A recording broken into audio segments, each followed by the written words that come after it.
Challenge দিচ্ছি, এই 7 দিনে কে কয়টা রোজা রাখতে পারে। তো আমি চাইবো যে সবাই 7 দিনই রোজা রাখবেন। তো রোজা রাখার কিছু নিয়ম আছে, যেমন আমরা যারা মুসলমান তাদেরটা আগে বলি যে আমরা সেহরি খাবো না, হ্যাঁ, সেহরিতে পানি খাবো, হ্যাঁ। আর ইফতারে আমি যে খাবারগুলো বলছি শুধু সেগুলাই খাবেন। সেটা হচ্ছে ডিম খেতে পারেন, সেটা ঘি দিয়ে আপনি ভেজে সঙ্গে টমেটো দিয়ে এটা করতে পারেন, পেঁয়াজ মরিচ দিয়ে আপনার মতো করে। আর বাদাম খাবেন হচ্ছে মাখন দিয়ে। ইফতারে আপনি এই দুটো জিনিস খাবেন, সঙ্গে খাবেন হচ্ছে অ্যাপেল সিডার ভিনেগার, 1 চামচ অ্যাপেল সিডার ভিনেগার 1 গ্লাস পানি দিয়ে খাবেন। আর হচ্ছে আপনি একটা কচি ডাবের পানি খাবেন। এই হচ্ছে আপনার ইফতার। এর বেশি অন্য কিছু খেতে পারবেন না, বা ডিম চাইলে 3টার জায়গায় 4টাও খেতে পারেন, হ্যাঁ। আর বাদাম দিয়ে যদি আপনি মাখন দিয়ে খান তাহলে আপনার আমি লিমিট দিব না, আপনি যত ইচ্ছা খান। আর সন্ধ্যা রাত্রে আমি চাইবো যে 8টা থেকে 9টার ভিতরে আপনি খাবেন। সেটা হচ্ছে প্রচুর সবুজ শাকসবজি, এটা এক্সট্রা ভার্জিন অলিভ অয়েল দিয়ে করবেন। সঙ্গে আপনি সামুদ্রিক মাছ, তৈলাক্ত মাছ, হ্যাঁ, ইলিশ মাছ অথবা মাছের ডিম, তারপর হচ্ছে গরুর কলিজা। তো এই কয়েকটা অপশন আছে, এগুলো আপনি একসঙ্গে সবগুলো খেতে পারেন।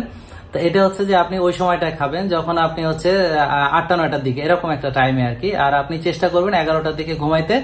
আপনি চেষ্টা করবেন সকালে ভোরে উঠে 5টা বাজে আপনি উঠবেন, ফজরের নামাজ পড়বেন। আর আপনি সেহরিতে যদি খেতে চান তাহলে পানি খেতে পারবেন সেহরিতে।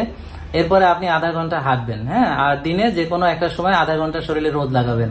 এটা হচ্ছে যে আপনাদের পদ্ধতি।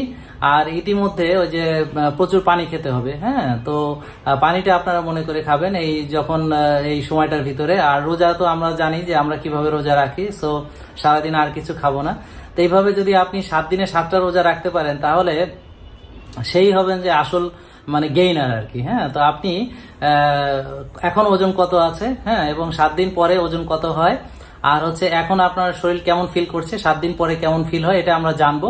তা আপনারা বর্তমান ওজন এবং আপনি কয়টা রোজা রাখতে চান এটা লিখে লিখে আপনি কমেন্ট করেন, এবং 7 দিন পরে আমরা দেখবো যে আপনারা সঠিক টার্গেটে পৌঁছালেন কিনা। আমি আজকে রোজা আছি আজকে, তো আমি একটু অ্যাডভান্স, হ্যাঁ। আর আমি চেষ্টা করবো দেখি কয়টা রাখতে পারি। আবার বুধবারে যেহেতু ঢাকা যেতে হবে, তো দেখি জার্নির ভিতরে পারি কিনা। তো যাই হোক, আপনারা চেষ্টা করুন। আর যারা অন্য ধর্মের আছেন তাদেরকে বলবো যে খাবার এগুলাই, হ্যাঁ, খাবার এগুলাই আপনি আপনার ধর্মের নিয়ম অনুযায়ী রোজাটা রাখুন। তবে দিনের বেলায় এই যে পানিও খাবেন না, হ্যাঁ। তো এইভাবে যদি আমরা রোজা রাখি তাহলে আমরা অনেকগুলো হেলথ বেনিফিট পাবো। যেমন হচ্ছে যে আমার শরীরের ভিতরে অটোফেজি হবে। অটোফেজি হলে কি হবে, সর্বরোগের ওষুধ, মানে আপনার ব্লাড প্রেশার যদি থাকে ব্লাড প্রেশার ভালো হয়ে যায়, আপনার লিভার পরিষ্কার হয়ে যায়, আপনার